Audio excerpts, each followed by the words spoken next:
வணக்கம் தலைவா, அனைவருக்கும் இனிய வணக்கம். இன்னைக்கு நம்ம இந்த ஒரு வீடியோவில் இதை பற்றி பார்க்க போகிறோம் அப்படின்னு பார்த்தீங்கன்னா, பயிர்க்கடன் தள்ளுபடி. விவசாயிகளுக்கு பயிர்க்கடன் தள்ளுபடியை முதல்வர் விஜய் அவர்கள் ஆல்ரெடி அறிவித்தார். மீண்டும் மாற்றப்பட்ட பயிர்க்கடன் தள்ளுபடி அறிவிப்பு எப்பொழுது வரும்? இப்போ மாற்றப்பட்ட தள்ளுபடியானது யாருக்கு பயன்பெறும், எந்த அளவுக்கு மாற்றப்பட்டிருக்காங்க என்பன பற்றின ஒரு முழுமையான தகவலை வீடியோவின் மூலமாக நம்ம பார்க்கலாம். நீங்கள் நம்முடைய சேனலை முதல் முறையாக பார்க்குறீங்க அப்படின்னா மறக்காமல் ஒரு சப்ஸ்கிரைபன் பெல்ல கிளிக் வச்சுக்கோங்க. பயிர்க்கடன் தள்ளுபடி அறிவிப்பில் திடீர் மாற்றம். மத்திய கூட்டுறவு வங்கியினர் இந்த தகவலை கொடுத்துருக்காங்க. தமிழகத்தில் பயிர்க்கடன் அரசு பயிர்க்கடன் தள்ளுபடி குறித்த அரசாணை வெளியிடாததால் பழைய முறைப்படி பயிர்க்கடன் தள்ளுபடி வெளியிடலாம் மத்திய கூட்டுறவு வங்கிகள் குறிப்பிட்டிருக்காங்க. தாவேகா தலைவர் விஜய் பிரசாத்தின் போது பயிர்க்கடன் தள்ளுபடி செய்யப்படும் என அறிவித்தார். தேர்தல் அறிக்கையிலும் இந்த அறிவிப்பு வெளியிடப்பட்டது. ஸோ இதில் பார்த்தீங்கன்னா முதல்வர் விஜய் அவர்கள் முதற்கட்டமாக 50,000 வரைக்கும் தான் நாங்கள் தள்ளுபடியை கொடுப்போம் அப்படின்னு சொன்னதுனால பல்வேறு தரப்பட்ட விவசாயிகள் போராட ஆரம்பிச்சிட்டாங்க.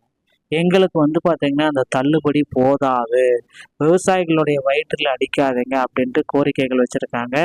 சிறு மற்றும் சிறு விவசாயிகளுக்கு 5,000, குறு விவசாயிகளுக்கு சிறு விவசாயிகள் 50,000, குறு விவசாயிகளுக்கு பார்த்தீங்கன்னா அதில் பகுதி அளவு பாதியாக தான் கொடுப்போம். ஸோ 50,000, 40,000, 30,000, 20,000, 10,000, 5,000. ஸோ 90,000லேருந்து மேலே நீங்கள் கடன் பெற்றிருந்தீங்க அப்படின்னா வெறும் 5,000 தான் உங்களுக்கு தள்ளுபடி கிடைக்கும். ஸோ அதுவே பார்த்தீங்க அப்படின்னா 60,000லேருந்து 60,001லேருந்து 70,000 வரைக்கும், 50,001லேருந்து 60,000 வரைக்கும்னா 40,000, 60,001லேருந்து 70,000னா 30,000, 70,001லேருந்து 80,000னா 10,000, ஸோ 80,001லேருந்து 90,000னா 5,000, 5,000, 5,000 இந்த மாதிரி தாங்க உங்களுக்கு தள்ளுபடியை கொடுப்போம் அப்படின்ட்டு முதல்வர் விஜய் அவர்கள் கடந்த வாரங்களில் ஒரு அறிவிப்பை ஜிஓவை பாஸ் பண்ணார். ஆனால் இது விவசாயிகள் மத்தியில் மிகப்பெரிய அளவு பார்த்தீங்கன்னா ஒரு அதிர்ச்சி அலையை ஏற்படுத்தியிருக்கு. தேர்தல் வாக்குறுதிகளில் 100% நாங்கள் தள்ளுபடியை கொடுப்போம் அப்படின்னு சொல்லிவிட்டு இப்போ தள்ளுபடியே கொடுக்காத நிலைக்கு மாற்றிவிட்டது தாவேகா அரசு.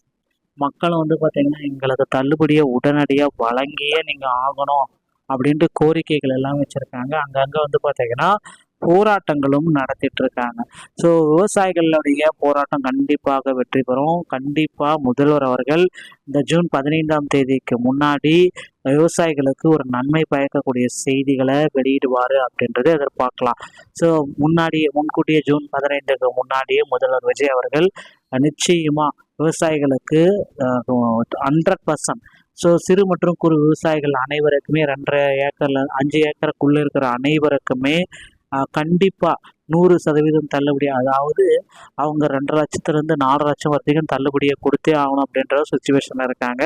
ஸோ அப்படி பார்க்குறப்ப அதிகபட்ச தள்ளுபடி அப்படின்னா 4 லட்சம், குறைந்தபட்ச தள்ளுபடினா 5,000.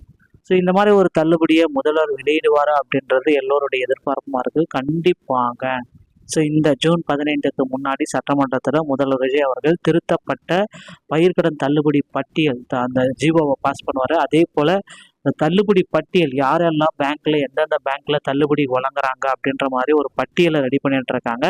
ஸோ அந்த தள்ளுபடி பட்டியலையும் முதல்வர் விஜய் அவர்கள் வெளியிடுவார் அப்படின்றது அதை பார்க்கலாங்க. ஸோ இந்த மாதிரியான பயிர்க்கடன் சம்மந்தப்பட்ட தகவல்களை உடனுக்குடன் பெறணும்னா நீங்கள் நம்முடைய சேனலோட இணைந்திருங்கள். மீண்டும் ஒரு நல்ல தகவலுடன் நான் உங்களை சந்திக்கிறேன். நன்றி, வணக்கம்.